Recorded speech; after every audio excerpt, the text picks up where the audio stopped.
Auzu billahi minash shaitanir rajeem. Bismillah ar-Rahman ar-Rahim.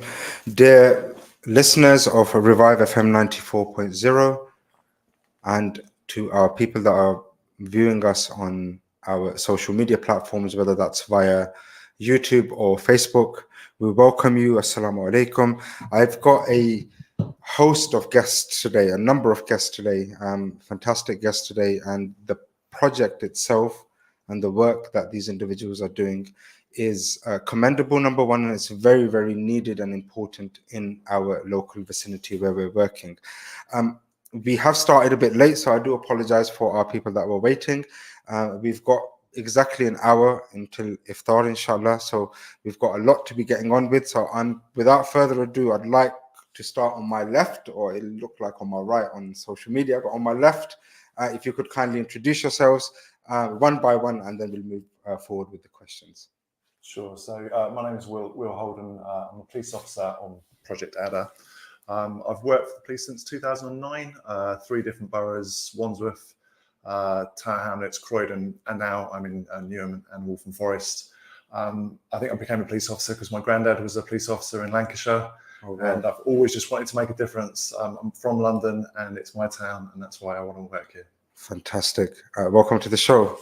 Our second esteemed guest. Assalamu alaikum everyone. Farhan Askar. I'm an inspector on Project Adder as part of the Metropolitan Police. So I joined the Met in 2016. So I've been in 7.5 years now. I've done a range of roles in the Met: emergency response, neighbourhood policing, the gangs unit. Worked across a variety of boroughs, and obviously I've now joined North East BCU, which is Newham and Waltham Forest. Really looking forward to some of the work that we're going to do. Thank you for having us. Fantastic. And our last guest is a bit camera shy, but if you could introduce yourself as well, please. Assalamu alaikum wa rahmatullah. My name's Arshad Shaikumar, and I'm a police officer on Waltham Forest and Newham as well. I've joined the Met in 2006, so that's about 18 years now, I'd say, in the police. Throughout my years, I've gone through various roles, worked on different boroughs across London. So currently, I'm based in Chingford, and I'm on the youth engagement and diversion team. And so for me, the reason why I joined the Met, it wasn't because any of my family were part of the Met. It's because of an officer that I met. I grew up hating the police. I grew up around East London. Mm-hmm. I hated the police. I thought the police were racist, and I didn't think they represented the people around. Mm-hmm. So I didn't have that faith. And one day I went to an Islamic event in Excel, and there was a police stall there. And to my surprise, there was an officer. He had an imam on his head, had a big beard, his trousers were rolled up. I thought, that's a bit strange. So I thought, is that just, somebody they've got here for show? So I went up there and I saw some freebies. So I was 17, 18. So I just went there for the freebies, and he spoke to me. He said to me, have you ever considered joining the police? And I was, nah, mate. Why would I join the police? Mm-hmm. He goes, why not? He goes, mate, I hate the police. Like, you guys are racist. Like, you're corrupt. I don't want to join you guys. He turned around and said to me, what have you done about it? And that, to me, to this very day, it's just followed me through. It's just a lot of time we moan in life about a lot of things. But really and truly, what have we ever done about it? So anyway, I'm going to stop hogging the mic, and I'll let somebody else. Thank you very much. Thank you. And so the 3 guests that have just introduced themselves are from the Metropolitan Police. Our 4th guest, last but not very least, is Simon. Simon, if you could kindly introduce yourself as well. Assalamu alaikum, everybody. Thank you for listening. My name is Simon Bennett. I'm a Deputy Services Manager for a project called Newham Rise. So I work for a nationwide organisation called Change, Grow, Live. We're actually the 2nd largest provider of drug and alcohol treatment services in Europe, and we're 2nd after only the NHS. So we work all across the UK. We've got lots of services in London.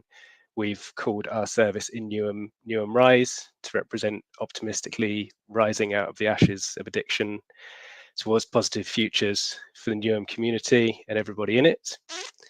My journey in working with people in vulnerable situations started volunteering with different kinds of migrants. I started visiting the immigration prisons near Heathrow, working with people who were claiming asylum to provide emotional support, and with the Refugee Council. And then when I started to get into paid work, I found that a lot of the skills I had actually lent itself to work in homelessness. So I worked with St Mungos for nearly 9 years, and that was with people who were sleeping rough on the streets of London. I've worked in almost all of the boroughs in that respect, and then working in a supported housing service in Lewisham. Then just over a year ago, I moved to working for Change Grow Live at Newham Rise. I was interested in getting more involved in the drug and alcohol recovery side of things. Obviously, see a lot of that with people who are sleeping on the street. We see a lot of people sleeping on the street in Newham, in East London. So I was motivated to learn more about that intensive support side.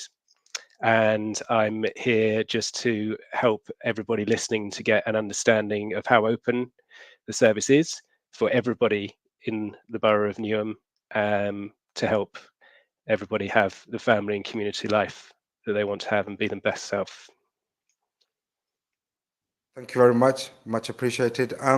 So I wanted to start the show with some terminologies that are maybe you guys are well versed with, but maybe our listeners would not be. So I'll throw some terms at yourselves, and the aim is to obviously explain it as briefly as you can, so the layman on the street can understand. A lot of these might be something where people may assume that they know what it means, but they may not be well versed in exactly what it means. So if I start, and it's open Okay. for all whoever would like to go first. So specifically today, we're looking at obviously the drugs and alcohol abuse in Newham and in the surrounding boroughs. So my first term is county lines. Okay, so that's it's drug dealing where organised crime groups or OCGs target children and vulnerable people, and they get them to move drugs from London to various places around the country. The line refers to the phone line that then local people then use to access the drugs. And we estimate there's about 3,500 county line phone numbers operating out of London. Just London? Wow, 3,500. The next term, drug trafficking. So that is, it's moving drugs around the world and around Europe and around the UK, and it involves the cultivation, the manufacture, the distribution, supply, and ultimately the sale of drugs. Thank you. It might be a bit simpler, but drug possession. So in regards to possession, like anything that you hold on yourself, like that is within your possession. But what people fail to realize is anything that is within your control. So some drug dealers, they might put some drugs in the bush and they'll be like, that's not in my possession. But by law, by the definition of it, that is within their possession because they've got access to it. So that's the simple term for it. There's also lawful possession and unlawful possession of something. So some drugs, they're lawful to possess to some people because it's been prescribed by a doctor, such as morphine or something like this. But if somebody else was to take that from them, they're no longer in lawful possession of it. I get you. Thank you. Out of court disposals. So that's a good one. So essentially, out-of-court disposals are a tool to address early stages of offending behaviour. And in a nutshell, it's to deal with offences quickly out of a court, and it's mainly for low-level offending. And some examples of this would be conditional cautions, simple cautions, and community resolutions. Thank you. Safeguarding. I know safeguarding is a very broad term, but maybe specifically in your line of work, what would that mean?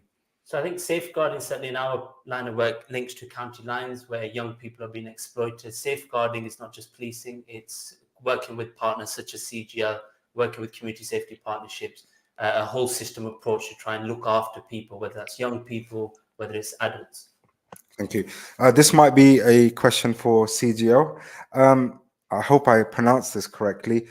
Naloxone kits. Yes, I'm extremely pleased to hear that that's something that's already in your awareness, Madam. So an opiate overdose, so anything that's derived from opium poppies or synthetically manufactured opioids that are designed to simulate the effects of that, have a depressive effect on the central nervous system. And some people will desire those effects up to a certain point. If you take too much of one of those drugs for your body, your central nervous system will become so depressed that you will go into what's called respiratory depression, i.e. you no longer have the energy passing around your body to be able to continue breathing. Clearly, you're going to die very quickly if that happens.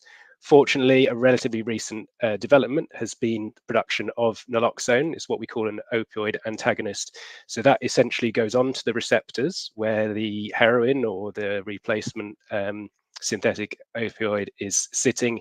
It temporarily knocks it off. And the purpose of naloxone is to keep somebody alive for long enough for an ambulance to arrive for them to get comprehensive medical care. So a large part of our work in the communities is making sure that naloxone is as available as possible, not just for professionals, but also making sure that our service users are trained so that they can administer it to another person. We always encourage people, if they are going to use drugs, to use together. That is safer. And naloxone can be the difference between somebody being lost to drugs and somebody being able to get medical attention, essentially be brought back to life long enough.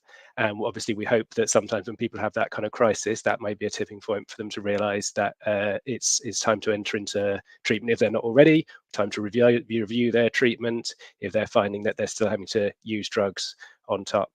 And we would encourage any sort of community organizations who are finding that their people that they're working with are experiencing opiate overdoses, get in touch with Newham Rise. We will arrange for you to get naloxone. We will arrange for you to get trained how to use it, and we will get it out there into community and stop losing as many people as we are to overdose. Fantastic. Thank you very much. Before I go on to the last last terminology, before we move on with the show, we won't be taking any calls with our listeners and viewers today, but if anyone has any comments or anything that they would like further explained or a bit of clarity on, feel free to hit us up on our social media and we'll get the questions across to the relevant person. Last question. Two individuals, or I think all three individuals, are working with Project ADA. And I think ADA stands for something as well. So if you could briefly explain what ADA stands for as well. Yes, correct. So ADA stands for Addiction, Disruption, Diversion, Enforcement and Recovery. And hopefully throughout the show, we can go into detail about what that exactly is. Fantastic. Thank you very much. So we've started. You've obviously given what they stand for. So could you briefly let us know? I believe it's a national project. It's come from the government. Briefly, what it's about and how it's been rolled out in our local area, which is obviously, let's say, East London or Newham and East London. So if you could just briefly let viewers and listeners know what Project ADA actually is. So good question. So Project ADA is essentially a whole system approach to tackling drugs and obviously the violence, exploitation, and other high crime that comes along with it. As you said, it is a national program. It's recently been expanded across London. So it's funded by the Mayor Office Policing and Crime, so in London, and it's been expanded across the 32 boroughs in London. So I cover with my team, Will, Newham and Waltham Forest. And what whole system means is literally that it's working with drug treatment providers, it's working with the local authority, working with Public Health England, understanding that we can't just arrest our way out of drug problems. There's more to it. Yes, there's that element of enforcement where we're going after drug dealers, organized crime gangs, groups, organized crime networks, dismantling them, getting drug seizures, firearm seizures, weapon seizures. But there's also the element of those that are, involved in substance misuse that, really, really need help from organizations like CGL. And where ADA comes in is we are employing a 4Ps approach. So that's our sort of tactics in regards to drug use and supply. So that stands for protect, prevent, prepare, and pursue. And I think historically, the police has always been really good at pursuing, as I mentioned before. Mm-hmm. Where we're really focusing now is on the prevention. Mm-hmm. How can we prevent people from using drugs recreationally? So I've got some stats here. 1 in 8 Londoners report to take drugs. That's a staggering number. 30% of residents report drugs as a priority for them in terms of what they want the police to deal with. So drugs is a massive issue. Of course, yeah. But is it on the agenda? And I think that's what ADA is really about, is putting it onto the agenda and improving how, when we go after drug dealers, we create a space for drug users. And how do we then come in with the likes of Simon from CGL?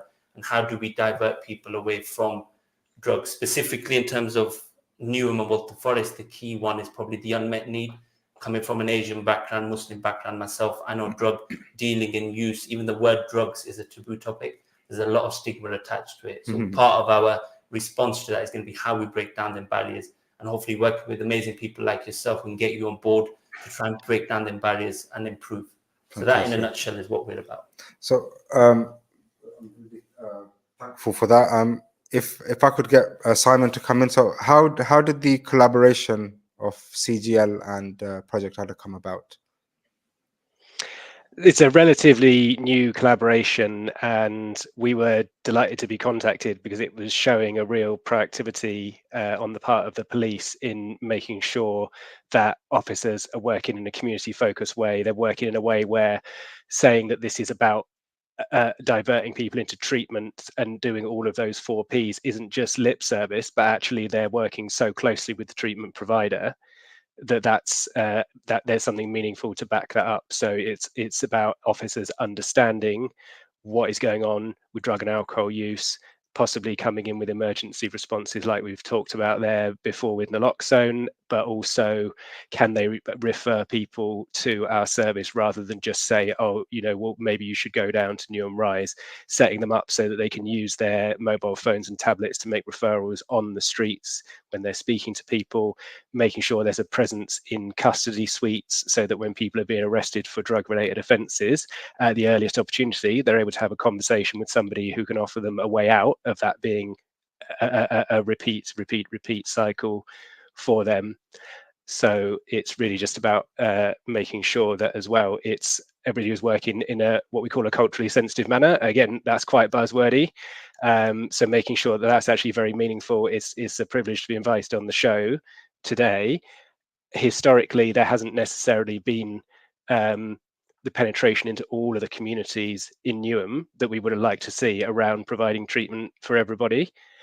That's a huge focus for Newham Rise. So it's been wonderful for us to see that that's actually also a huge focus for the police at this time, making sure that there's equitable access to treatment.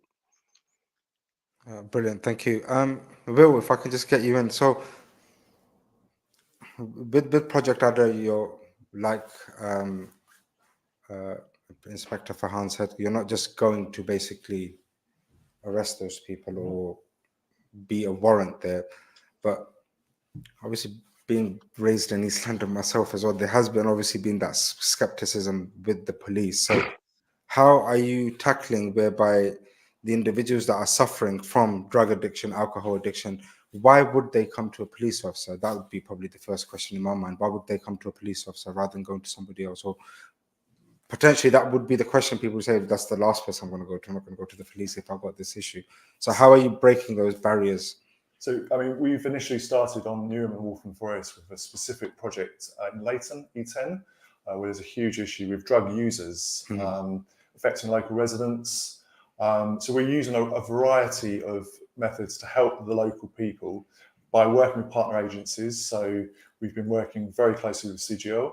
Also, Waltham Forest has an excellent antisocial behaviour team we've also worked with. They have community wardens, park guard, and then police have a local safe neighbourhood team dedicated solely to Leighton. So we've identified some of the most persistent drug users in that area. So anything criminal we can deal with, but we also have to deal with the sort of holistic approach and offering pathways into support services. It's all about the right care, right person. So we can't always arrest our way out of a problem. And I think that's the key thing about ADA and this kind of whole philosophy is trying to get us all working together. So magistrates want drug users to be offered diversion into support services. We can't just be arresting people 10, 20, 30 times. So this specific thing that we project that we're working at the moment in Leighton, we all work together, all the partner agencies, did some joint patrols. So instead of having 2 or 4 police officers walking in that specific area, we also had 2 community patrol officers from Park Guard with us. We're all talking together. We know who we're targeting. The ASB team from Waltham Forest were there as well. And we've used antisocial behaviour powers. So the drug use is a criminal possession. So the drug possession is a criminal possession, but then behaviour, the way it affects local residents in the playgrounds, begging outside train stations, vehicles, that's what we're trying to use with this community protection warning and community protection notice powers. So we have restrictive conditions when we impose them on someone, but there's also a positive requirement for them to work with CGL. And so we did a day of action on the 15th, and we issued a number of these protection notices. But it's not, we don't just stop there. So we then follow up with CGL closely. We've got a fantastic relationship with them. And we're actively encouraging the people that we have given these notices to go to CGL. And then CGL will do like a fast time referral. They'll even sometimes get people an Uber down to their office in Walthamstow to get them to see the doctors. They can do fast time referrals for methadone. Once you have the methadone, you remove a bit of the chaos of being a drug user. So I think by working together, that then inspires confidence, because hopefully local residents can then see the benefits of what we're trying to do. Is there, from what I've obviously heard, is there no conflict or contradiction with stop and search with the individuals, whereby you're obviously delivering Project Adder, but people might be of the opinion that you're unfairly utilizing stop and search? Is there ever a conflict like that, or have you ever come across something like that? No, so I think generally stop and search is, certainly a hot topic, certainly in terms of disproportionality. We know disproportionality affects certain communities more than others. And that's something we're looking at internally, is how we can better use stop and search when it's intelligence-led. As Will mentioned, the latent pilot is very intelligence-led. We know there's a drugs issue there. In terms of contradiction with the users, I think the first thing I'd like to be clear on, Project Adder, and we as police officers, firstly, possession of unlawful drugs is a crime. We'll absolutely deal with it. But what we're saying is we have the interventions, that engagement with the drug user. So say we do a stop and search, for example, nothing's found on them. Should it just be a case of nothing's found on them and we walk away? Or should it be, oh, have you heard of CGL? Have you heard of what they're doing? Can we refer you into it? And for those that aren't going to abide by certain legislation or powers that we have in terms of reducing antisocial behavior, can we then, as Will mentioned, put a positive requirement saying you must attend CGL now? So I think that's the clear part for us, is to come in. We are not drugs workers, and I'm not saying we are, but what we can do is support services like CGL better, because we know drugs has such a huge implication on crime. 50% of acquisitive crime, which is theft, burglaries, robberies, are connected to drugs. 50% of murders, homicides in London in 2022 were connected to drugs. So drugs is a driver of most of the crime that we see. And where we come in is where we have them engagements, we can start referring the drug users into CGL treatment services to sort of break that cycle of addiction. Brilliant. If Simon, if I could get you in, so, the Met is obviously mentioning that they'll refer over to CGL. What are the programs that are on offer for the individuals that are then referred to you from the Met? Well, I think I'll actually start by answering the question more widely than you've asked it, if that's all right, because while we're here talking about partnership with the police, that is only one of the ways that people can access treatment with us. I would say if you're experiencing an issue with illicit drugs, make life easy for yourself. Don't wait to get in trouble with the police. Come to CGL on a voluntary basis. The majority of the people who come into our services have chosen to come in by themselves. They're not there on some sort of order by the court or on conditions that are on a community protection warning or notice. So a large part of our work is, you could see it as, it is actually crime prevention. I mean, it's first and foremost about treatment for the individual, but actually if somebody's able to come in before their life becomes so chaotic that they're committing a lot of offences, or perhaps using drugs in public places that's causing distress to people that live in the area, they can walk in the door. We have a drop-in basis across all of our hubs, Monday to Saturday. Don't wait for things to get that bad. It'll be a lot easier for you because you'll be able to attend treatment on your own terms, whereas if you've been referred in by the police, there might be requirements that you have to stick to. So I think that's quite an important thing to say, is a large part of the message that I'd like to be getting out today is where we are, how open we are, how much we're doing in our recent work plans and our future work plans to make sure that we're better available to all of the communities in Newham. And you may never need to see a police officer in relation to your drug use. It is very important to stress that we are a confidential service. So while there's a few caveats around things like when we're made aware of perhaps a child at risk, that kind of thing, obviously there's a legal obligation for us to make referrals. around that. Or if people are committing any criminal offences that aren't related to just their drug use. But please don't worry that if you come into CGL voluntarily, that any information about you using illicit drugs is going to be passed to the police. That's simply not the way that drug treatment works in the UK. Fortunately, the planning for that is it's far more about this is an issue to be offered a medical treatment for. And psychosocial treatment to improve your mental state and to improve your living circumstances so that you don't have to continue using illegal drugs. So while the police will refer people to us, please be very clear, it doesn't work the other way around. If you come in the door, your file is absolutely locked shut, confidential, covered by all of the legislation that's to do with data protection. You don't need to be worrying that you're going to be starting to get in trouble with the law around drug possession and that kind of thing. To answer the question you started with,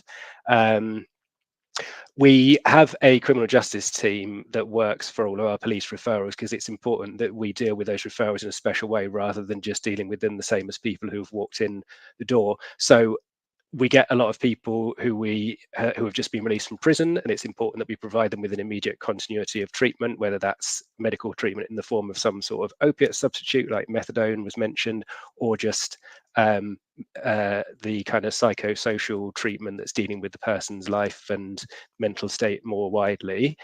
And that's a very different and specialized area of work than somebody who's just walked in off the street. Same if somebody's ended up in court and the magistrates have made a diversion into CGL, there's a special pathway tailored to exactly that situation. And then likewise, if it's actually officers on the street, either making voluntary referrals or issuing community protection warnings and notices with those positive conditions to require people to come into treatment. The person that you'll meet is going to be somebody who understands the situation you might be in when you've now started to encounter the criminal justice system. It's going to be very specialized, it's going to be very personalized to you, and it's going to give you the best possible chance of exiting that lifestyle without any more consequences for yourself or the community. Brilliant, thank you. We're going to take a short break for the news, but we will be back. I've got some, I don't know if I'm going to call it exciting, but the police officers have brought a whole host of drugs and stuff into the studio to showcase the issues and the kind of how, I don't even know how to really word it, how advanced it's got, and what kind of drugs are actually being utilized on the street. So I think it's something worthwhile that everyone has a look at. We look at the success stories, the challenges that the police and CGL are facing, and how people can get involved as well. So we're not going to be gone for too long. I'd request everyone to join us after this short break. Thank you.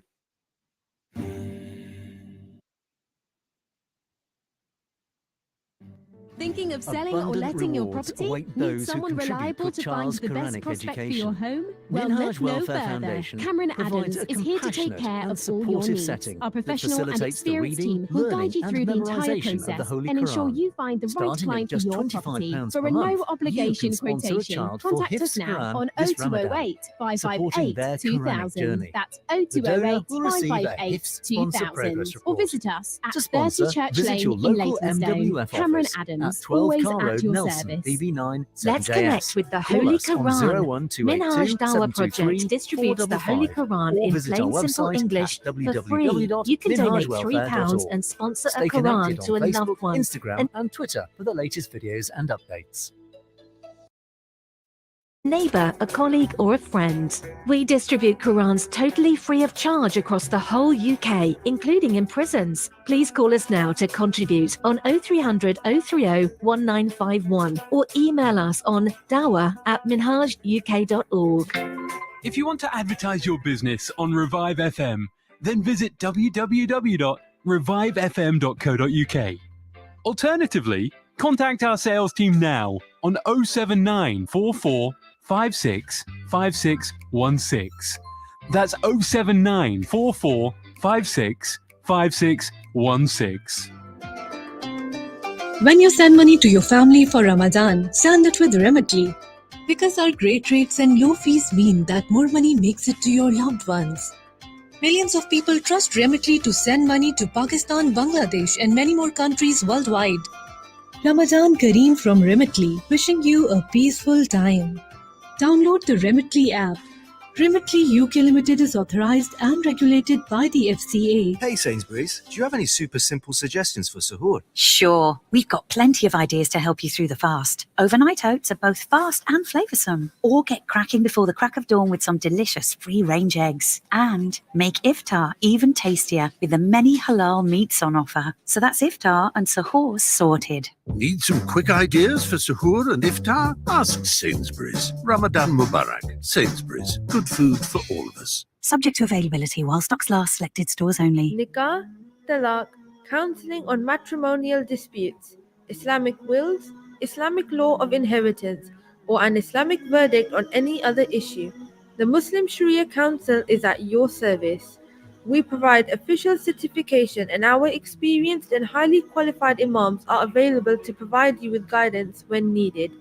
MQI London is based at 292 to 296 Romford Road, Forest Gate. We are open from Monday to Friday 2 to 4 p.m. or alternatively call us now on 0208 257 1786. Revive FM 94.0 on the radio, on your mobile and online. When you send money to your family for Ramadan, send it with Remitly. Because our great rates and low fees mean that more money makes it to your loved ones.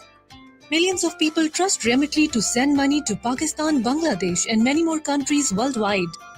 Ramadan Kareem from Remitly, wishing you a peaceful time. Download the Remitly app. Remitly UK Limited is authorized and regulated by the FCA. आइए एक ऐसी दुनिया का तस्वीर करें जहां हर नौजवान जहन को पनपने और फलने फूलने का मौका दिया जाए। मिनहाज वेलफेयर फाउंडेशन का शुक्रिया, ये ख्वाब इस रमजान में हकीकत बन सकता है। हम मुल्क भर में 600 से ज्यादा तालीमी इदारों की निगरानी कर रहे हैं और 2.5 लाख से ज्यादा स्कॉलरशिप्स पर अमल दरामद कर चुके हैं। 15 पाउंड माहाना या 160 पाउंड सालाना के साथ आप एक तालिब इल्म की तालीम को स्पॉन्सर कर सकते हैं, जिससे वो अपना मुस्तकबिल न सिर्फ रोशन कर सकता है बल्कि एक मुफीद शहरी बनकर एक फलाही मुआशरे की तश्कील में मदद कर सकता है। आपकी मदद से हम एक ऐसी दुनिया बना सकते हैं जहां मयारी और मुफ्त तालीम सबके लिए मुहैया हो। अपनी ज़कात, सदकात या खैरात देने के लिए हमारे Hey Sainsbury's, do you have any super simple suggestions for suhoor? Sure, we've got plenty of ideas to help you through the fast. Overnight. Assalamu alaikum wa rahmatullahi wa barakatuhu. Dear listeners, dear viewers, I hope you are well. You can engage with the discussion that we're having by commenting on social media, and we'll get your comments out to everybody. So we've been talking about the fantastic work that Project Ada, which is a national project rolled out by the government, which has gone now London-wide, focusing on drugs, addiction, alcohol, etc. that's blighting our streets. And then we've also got Simon from CGL, a fantastic organization, again, nationwide, doing work in terms of helping people, guiding them and mentoring them and giving them practical solutions that they can wean off the issues that they are currently engulfed in. Because of the lack of time, I'd just like to quickly move on to a smaller project or a project within Project Ada, looking at the rehabilitation that we can do within our community. And we've got PC Ash with us, and if you could just basically give us some information on the fantastic work that you've been doing in and around the month of Ramadan and getting the local Muslim community involved.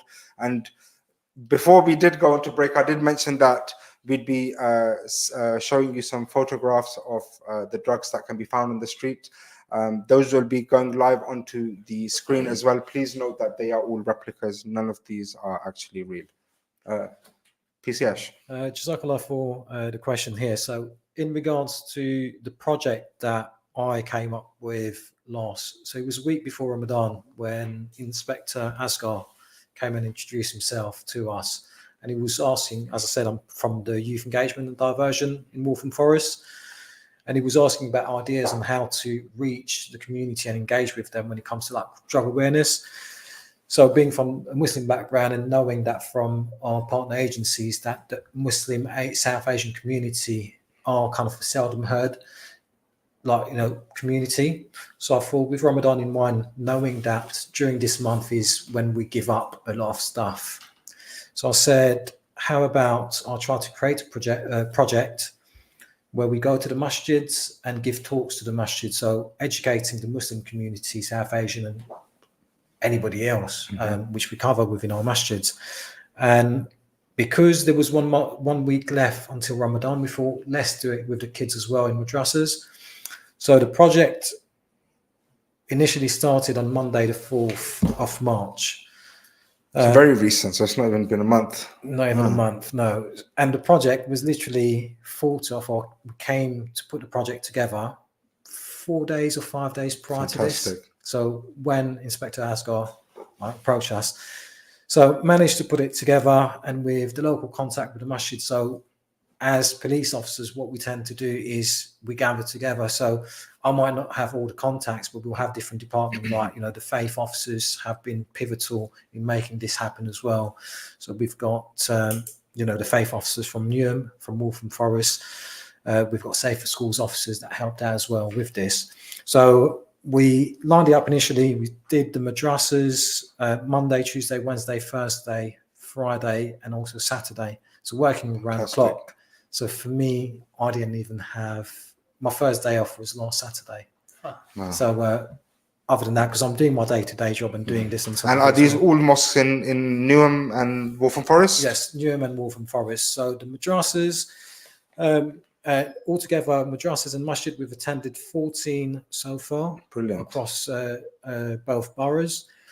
In regards to the youth, we've directly given those presentations to about 550 plus young people in Waltham Forest and Newham, and the age were from 9 to 22 years old. And we've also delivered the same presentation to about 1,500 worshippers, both across Waltham Forest and Newham. So what the presentation is basically me going into the masjids, and we've got a PowerPoint that we've created, and we'll bring those drugs books that you can see on the screen here. So we'll go in, and could you just explain? So on the screen, it looks like some Haribos there. Yeah. So what are these? What we can see on the screen is one of the boxes from all the different drugs that we have. So initially, you can see the picture here. That's the cannabis plant. Beside it, there's a little bag. That's how people would usually divide up the drugs and sell it in a bag of £20 or £10, depending on how much. You got cannabis seeds as well in that little bottle, and beside it is the cannabis oil that can be used to just like put the oil on top of a cigarette, something like this. So it's still illegal. So whether it's the oil, whether it's the seed, whether it's the plant itself.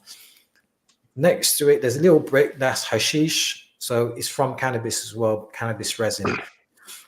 When it comes to those sweets, people might think, yes, little gummy bears from Haribo's, but unfortunately, they're not.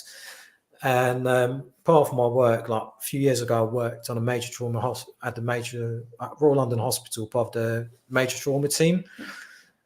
Whilst there, we had 2 hijabi girls, 15-year-old, that were brought in, and they were literally passed out because whilst at school, some of their friends had those gummy bears, but their one were like, there's different shape. There's some of them that looks like, your peaches, your watermelon sweets. So they had some of them, their friends said, I'll have it and you'll get a buzz. So they had a few, then get buzzed, and they ended up having the whole pack. By the end of it, when it kicked in, they passed out. They had to go into hospital on drips, and they were gone for a few hours. So those are, you got variation of these. So within cannabis, you've got THC and CBD. The CBD is the non-psychoactive side of the cannabis. So this within itself is not illegal as such. Mm-hmm. What makes it illegal is the THC. So within some of those sweets, they might have a higher level of THC where it's illegal.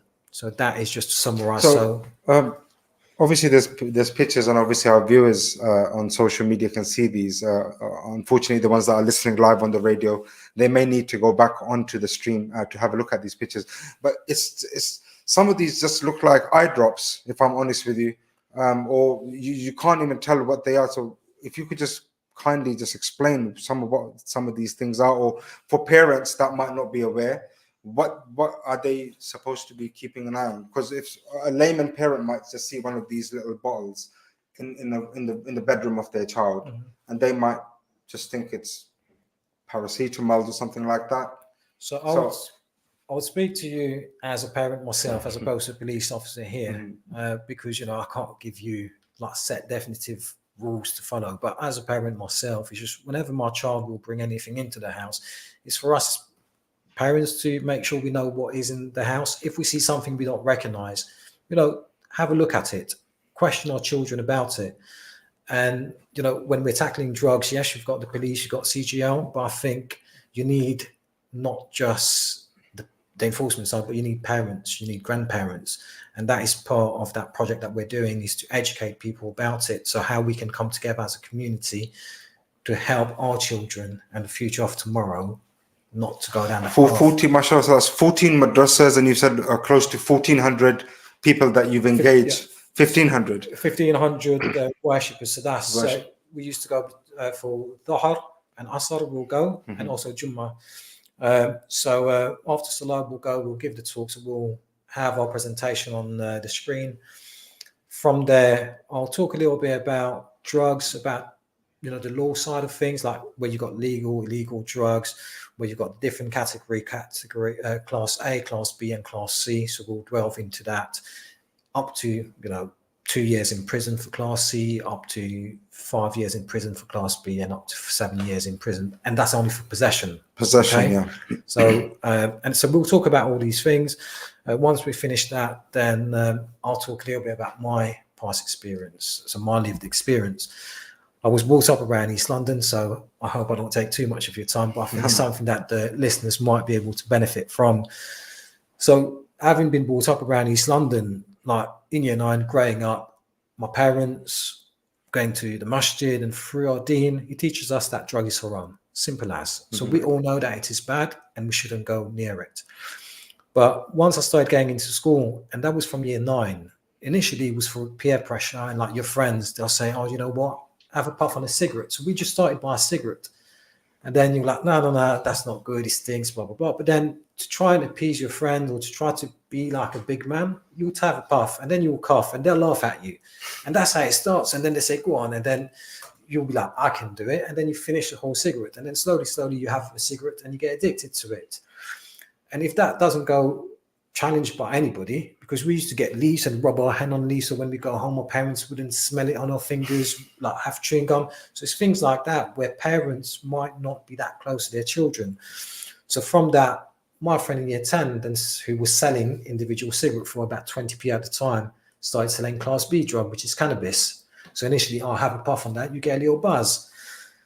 So from that, you then started smoking cannabis. And for me, I was about 17, I think, where I was going through some bad time in my life. And somebody that I know that used to deal, like I never used to have to buy it. So he used to give it to me. So he came and gave me something. And that's the thing with drugs, you never know what is inside of it. Of course. Yes. So it could be cannabis, and you think like, you know what, 1 million people smoke cannabis. Nobody ever dies from it. But little do you know that people could lace it with so many other drugs. So I had that, went to work now as a police officer, but I used to work in a sports shop back then. So I went there and I had a spliff and put loads of drugs into there, smoked it, and I seriously felt like I was dying shortly after, because my heart felt so small. It came to the size of a pea, and it was beating so hard that one of my colleagues at work, she came and put her hand on my heart, and she felt it pounding so hard that she burst out into tears. So I knew that it was serious. And then I was so thirsty that I was like, I need to drink something. So I was by the tap drinking water. And for me, the deen has always been a part of my life. So I recorded a hadith that stated that when you're about to die, you could drink the whole ocean of water, but it'll never quench your thirst. And for me, that is when I thought, you know what? Wow. I'm probably going to die. Very profound. Yeah. So I make dua to Allah, like, please save me. And like, I will never touch it again. And then the next thought to me after the deen was my parents. What's my mum going to say if I was to die like this? So long story short, anyway, I ended up puking once, twice, and the third time loads of blood came out. So that shows how serious that was from a little bit of cannabis. But thankfully, never went back to it. And for me, that is where I think this project I've been delivering in the masjid has been quite successful, because when they hear that lived experience from me, and to be able to tell them that it does happen within our community, it is a taboo that a lot of people doesn't want to talk. And some of the feedback we've had has been amazing, where people said, this, you know what, we need that in the masjid. We need that for our kids. It is something that needs to be discussed. So when you are doing these presentations, is the CGL there with you, or are you referring them afterwards? What's the working relationship with CGL in this particular project? Good question. So in regards to this, throughout 3 weeks now since the project, we've linked in with CGL Newham and CGL Waltham Forest. We've given dates when we were going to go to the masjid. So as long as they had somebody, they'll send them over. So one of it is tomorrow. Tomorrow we've got a masjid that we're planning to do in Newham, where they're expecting about 2,000 to 3,000 worshippers coming in. Okay. So CGL are going to be coming down as well. So when they're not present, they've given me loads of their leaflets as well. So you've got referral, not just for users, but also family members. And that's what I stress during my talk as well. I'll say that, what CGL offer is not just for users. It's for the family. If you're worried about your son or somebody like this and you don't know who to turn, they're the people to go to as well. And one of the good news story from it, one of the masjid that we did, one of the brothers came to us and said, you know what, would you be able to point me into the right direction? Because I've got a nephew who's been involved in that and nobody knows who to turn to. So that is how we'll refer people to CGI, and when they're there, obviously they can do a better job than us to explain what we do. For our viewers that are watching on social media, you can see the ticker at the bottom. So if anybody wants to seek help from CGL, they're more than welcome to contact via the details below. Simon, I believe Inspector Farhan mentioned this at the beginning of the show as well. Within the Asian community or the Muslim community, especially living abroad, living in the West, living in the UK, there is that stigma of family honor. We don't want, my son might be a drug addict or whatever, but we don't want this to come out. We want to keep it in-house, but sometimes that can be very problematic. So in terms of CGL, what is it that, on top of obviously the confidentiality that you've mentioned, what is it that you can offer, not just to the individuals that are going through it, but to the families? Because these kind of things obviously can be the basis of breakdown of family life and people's peace and harmony, I suppose. Exactly. Yeah, well put. The first thing I'm going to do is actually correct the ticker at the bottom, because the website is wrong on there. So hopefully we can get that updated once it gets put onto the website, and I'll just read out the correct one now. So you actually want to go to www.changegrowlive.org, and from there you can search for services nationally. So you'll find both the Waltham Forest services front page and the Newham services front page. If you go to the site as it's actually typed out on the ticker there, because the last bit of it is wrong, it will take you to a dead page, but please don't think that means that the services doesn't exist. It is just a typo with what's on the screen. Yes, I mean, I was really pleased with a couple of things that Sheikh was saying there. First, we were talking about cannabis, and that reminded me that a really important message to get out there is that there can sometimes be a misunderstanding that drug and alcohol treatment services are only for what people call the hard drugs, whereas the Change Grow Live services in both of the boroughs will offer support for any kind of drug or alcohol related issue. So our threshold is simply, is it affecting your life in a negative way? Is it affecting the people around you in a negative way? And I'll come on to the very important point about family there in a second. But while, of course, we do work with physically dependent alcohol users, we work with physically dependent intravenous heroin users, a lot of people see that and it scares them and they think that is not actually my problem. I'm not going to go into a service where that is happening. What they don't realize is we run special groups. We have specialist workers who offer one-to-one support as well around cannabis, which is obviously very widespread. As we've heard, it's still an illicit substance. It can still cause people a lot of issues. We heard a personal story there. Any substance, and that also includes the prescription medications where those are being misused, you will be able to get a treatment offer Alcohol, same thing. You don't have to be physically dependent on alcohol. You can come in, you can get treatment if it's just a question of wanting to look at your binge drinking pattern. So it's really important people understand how open and how wide ranging the service is. It's also open and wide ranging in terms of family, as you say. So we offer treatment for people who are actually using drugs or alcohol, adults and children. But we also offer a range of services around that to make sure that anyone affected by drugs or alcohol can get support.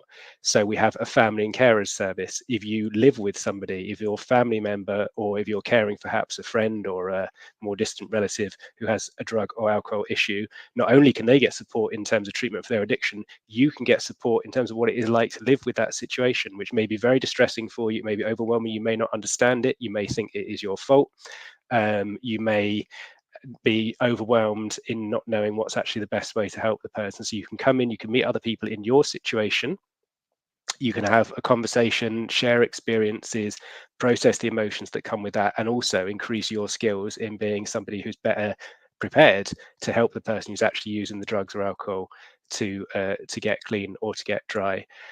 We have what we call a hidden harm service. So if a child is in a household where there's drug or alcohol use, clearly that's going to have a major impact on their early life. And what we know is that not only is that obviously very distressing for the person at the time, that can be the thing that plants the seed of later life problems around drug and alcohol use or other kind of disadvantageous life circumstances. It's very confusing if your parents are using drugs or alcohol. It's very confusing if you have to go and stay with the nana for 3 days a week every couple of weeks because mum and dad are away for some unexplained reason, weird smells, weird behaviors.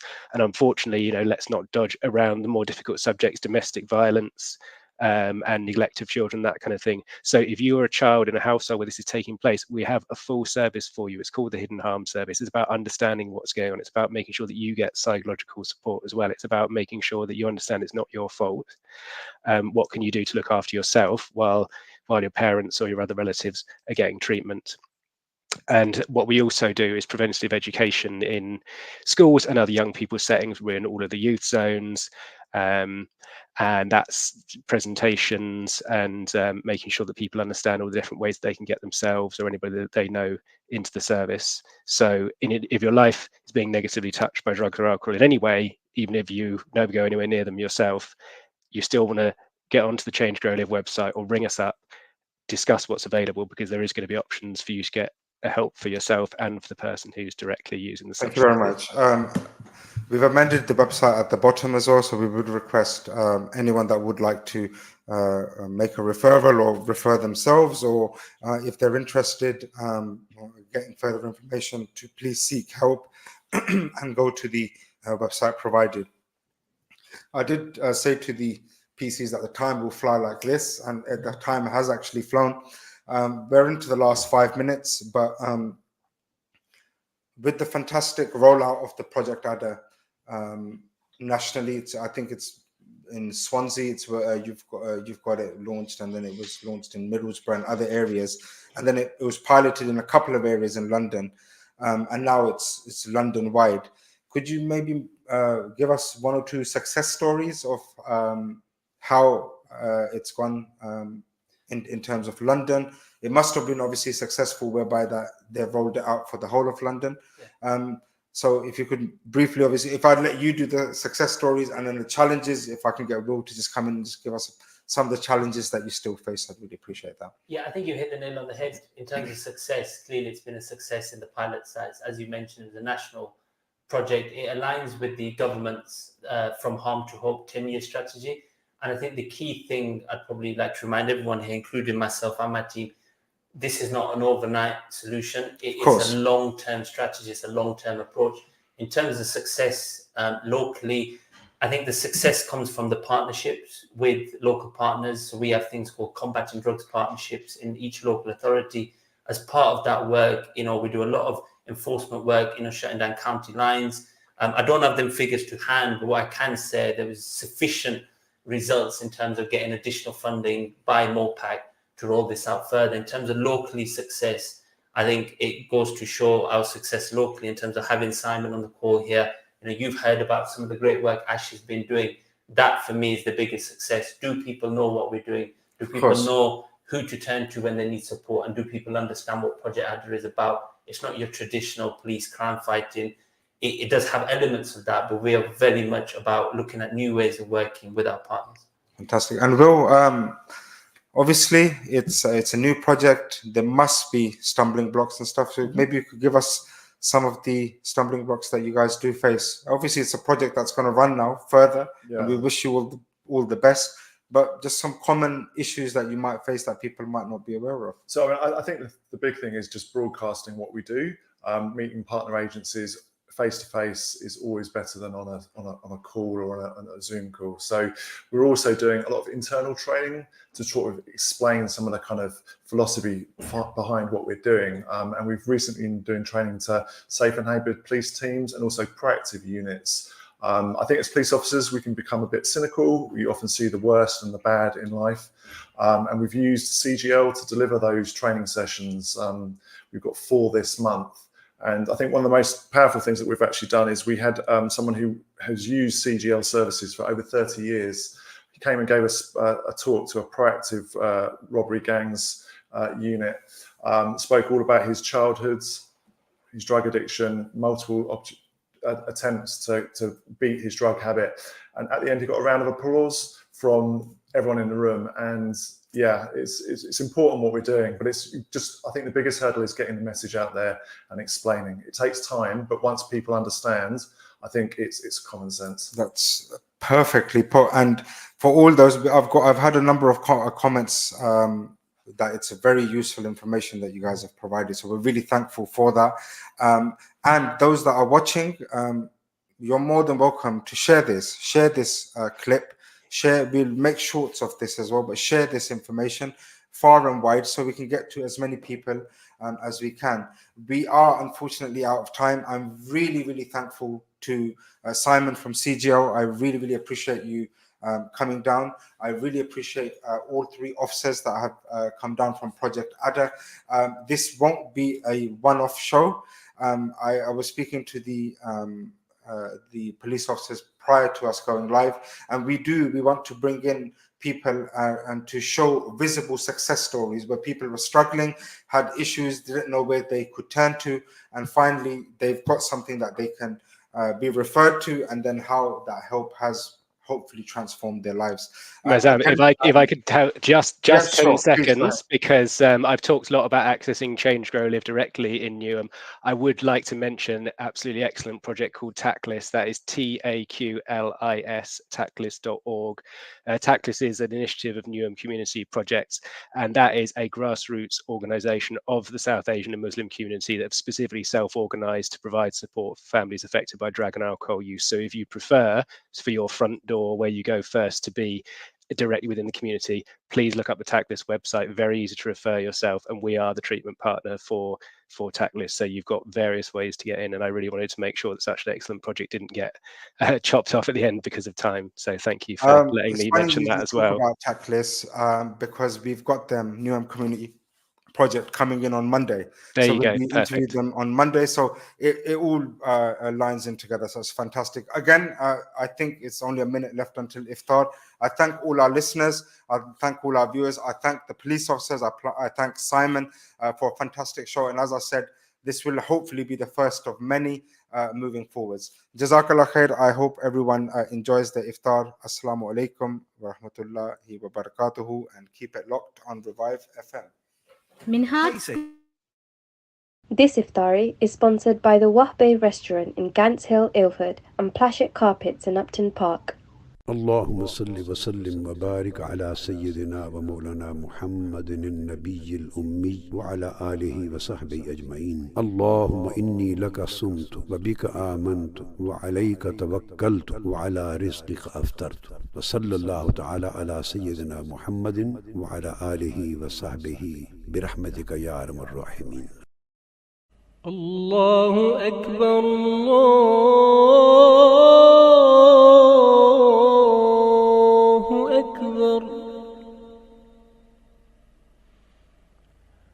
الله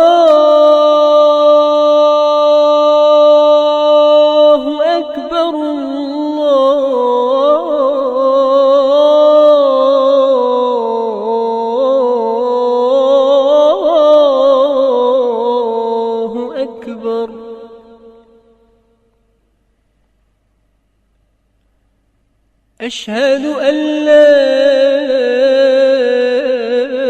إله إلا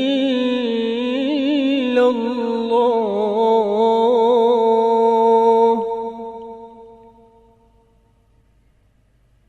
أشهد أن لا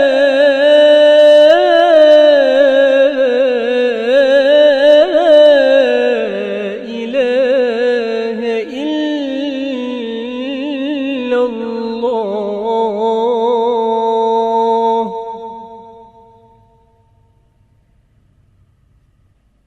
أشهد أن محمدا رسول الله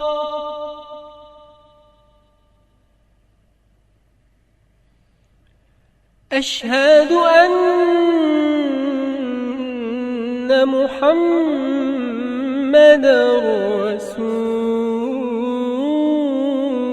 رسول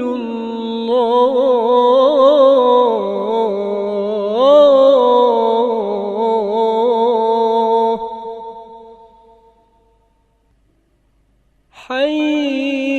حي على الصلاة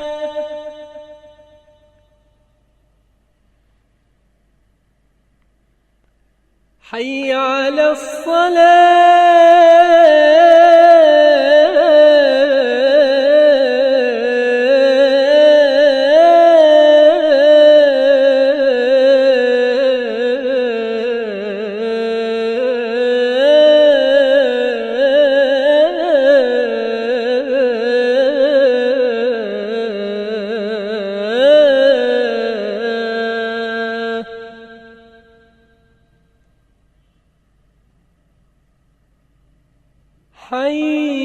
حي على الفلاح حي على الفلاح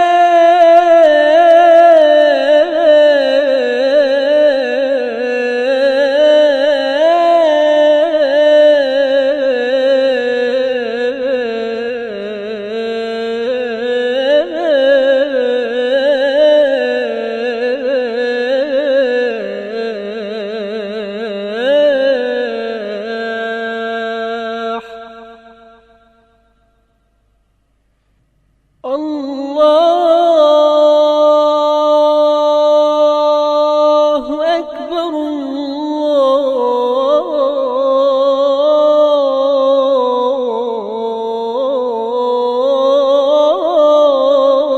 الله أكبر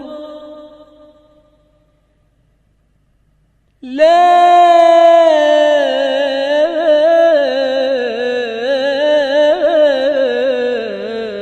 إله